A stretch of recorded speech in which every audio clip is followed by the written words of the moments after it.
নিয়েছি, এবার কোন নিব? এবার নিব আবার ইনশাআল্লাহ। আমরা 6টা না, সন্ধ্যা 6টা আসছি। এটা আমরাই জিতবো, ব্রাজিল নয়। তো এইজন্য মানে অনেক এটাই প্রমাণ যে আমরা আর্জেন্টিনা সাপোর্টার, কিন্তু এদের মতো ব্রাজিলদের মতো তো আর কি বলবো, মানে আমরা তো গত বছর আমরা কাপ নিয়েছি, এবার কোন নিব? এবার নিব আবার ইনশাআল্লাহ। ওই যে বাপজাদার কে হচ্ছে বাপ-দাদার কাপটা নিয়ে আমরা বড়াই দেখাই না, আমরা নিজেরা যেটা নেই সেটা দিয়ে বড়াই দেখাই ভাইয়া।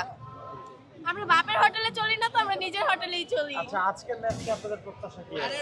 খুবই ভালো। আমরা অবশ্যই জিতবো, 4টা দিব, 4টা দিব, সোজা কথা ব্রাজিল দিব। ভক্তরা বলে যে 3টা কাপের 3টা নাকি চুরি করা, তাদের উদ্দেশ্যে কি বলবেন? ওরা নিতে পারেনি তো, কাপ নিয়ে ভাইয়া বড়াই দেখাই, আমরা তো বাপ-দাদার কাপ নিয়ে বড়াই দেখাই না, আমরা নিজেরা নিছি সেটাতে বড়াই দেখাই। ওরা তো আজ পর্যন্ত ওরা নিতে পারে না, ওর বাপজাদারা নিছে, তো এখন ওরাই আর কি বলে যে আমরা আসলে নিতে সবাইকে পারি। নিজের কারণ মতো আমরা মনে করতেন, ওরা চুরি করে নেয় তো, ব্রাজিল চোর তো, এজন্য ভাবে কি ব্রাজিলে ব্রাজিলে যে হাত দিয়ে গোল দেয়। দেখেন আজকে আর্জেন্টিনার খেলা একটা ব্রাজিল নাই, সব বাসায় যে ঘুমাইতেছে নাকের সুসাটা দিয়ে ভয়ে ভয়ে ভয়ে, সব ভয় পাইছে, সব একটা রাস্তা দিয়ে দেখলাম না ভাইয়া, না কখনোই না আমরা দেখছে। যদি জিমাইতাম তাহলে আমরা 6টার দিকে বের হয়ে আগে